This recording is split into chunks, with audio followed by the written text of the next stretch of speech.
क्यों सागे आज भरा अरे मान लेना सैया गे छोरा रे भाग भाग जाग गेलै मैया और देख रखियो सुनो ना लेकिन धरा गेलियो एगो याद एगो बात याद पड़लो कि छाउड़ी गेला गो हमर होई जइतो कुटैया गे छोरा रे भाग भाग जाग गेलै वही लगे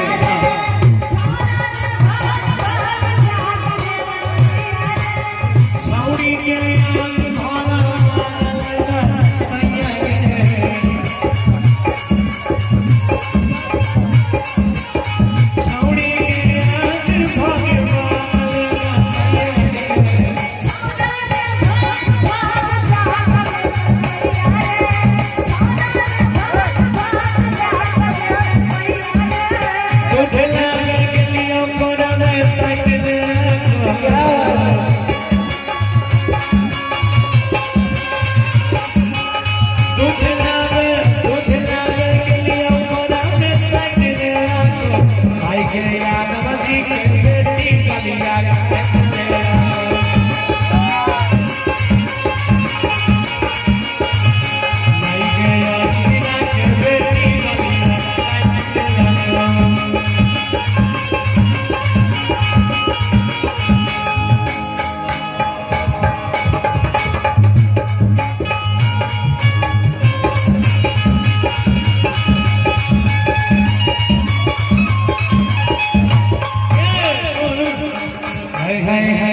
नूक चाहिए हम पगली तारा राजा के पीछे के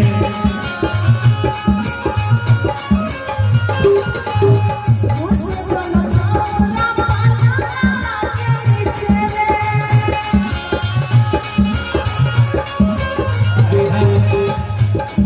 अरे नूक चाहिए हम पगली तारा राजा के पीछे के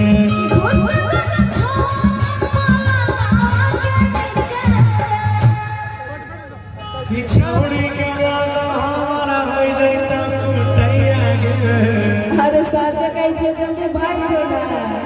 लेकिन एक बात सुनो बोले तुमको देख के एक चीज याद आया अच्छा तुम बुला के ऐसे माँ को जगा देती हो एक बात याद आइलो हमरा बोलिए कि तुम तो धोखेबाज हो वादा करके भूल जाती हो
अरे लुक जाइए हम बगली दरवाजा के पीछे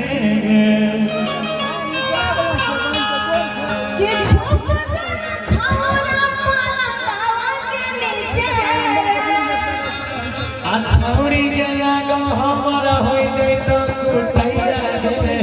सच कहै छी अगर होतो त हम बचेबो नहीं करबै नहीं बचे भी तो तोरा से बढ़िया बढ़िया तब दोसर का देखबै अच्छा बोले कि छोरा रे भाग भाग जाग गेलै मैया रे छोरा रे भाग भाग जाग गेलै मैया रे पागल मुड़ के डालिया सागर बलिया चाहिए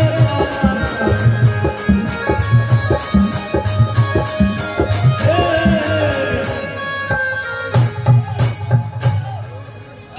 भागलपुर के गलिया सागर गलिया छैगे ओहो असुदा नहीं छो अरे चढ़ा तारे ऊपर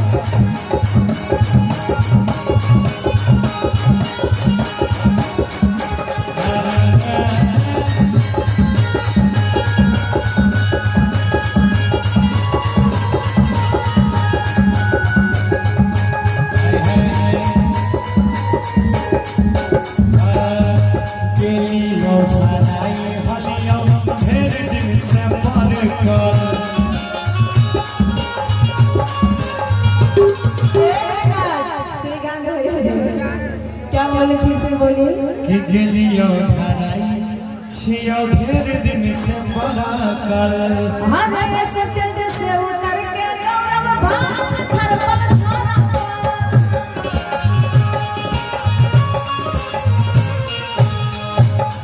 आगे गेलियो धराई हलियो ढेर दिन से बड़ा कर ये लगे से उतर के गौरव भाग छरपल छाना